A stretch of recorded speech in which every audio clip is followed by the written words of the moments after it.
the gentleman from Arizona, Mr. Crane.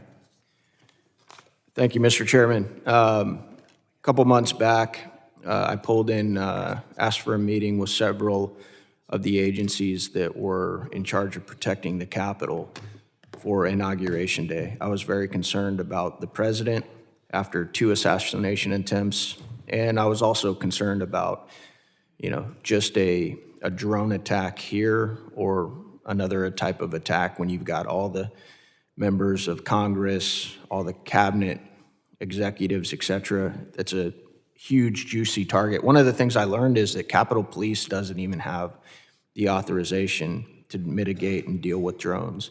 So we introduced a bill. It's H.R. 3334. I would love it if the chairman would consider supporting this effort to give Capitol Police the ability to take down drones. I realize there's the Secret Service as well that has the capability and the authorization to do so, but if we're not even willing to give authorization to protect the Capitol, I think that's a pretty key indicator that we're not prepared to protect the rest of the country, which I think needs to happen. And so I appreciate, Mr. Walker, you bringing up the integrated airspace management needed.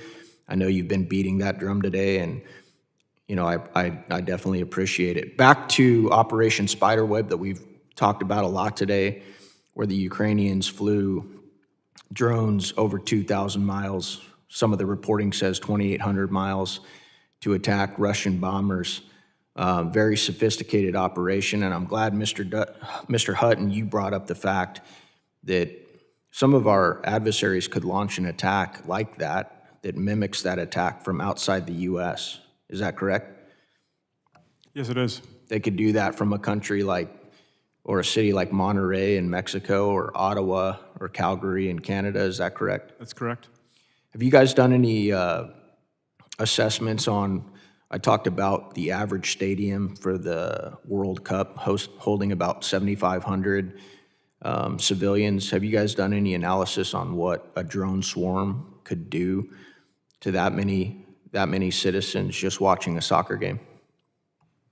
We know from lessons learned in Eastern Europe exactly what would happen. Exactly what would happen. You could put all of them at risk, every one of them.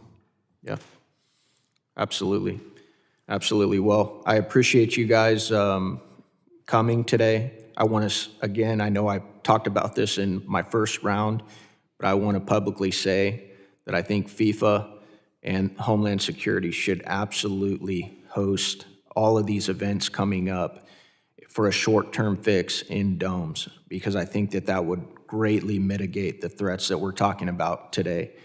Because when you host it in a dome, then you start filtering, people watching the games through magnetometers. There's a whole new level of threats that you have to deal with, but at least mitigate much of the drone capabilities that some of these nation states and bad actors have as far as targeting large populations of people, and we know that terrorist groups love to do that. So I want to make sure it's stated publicly.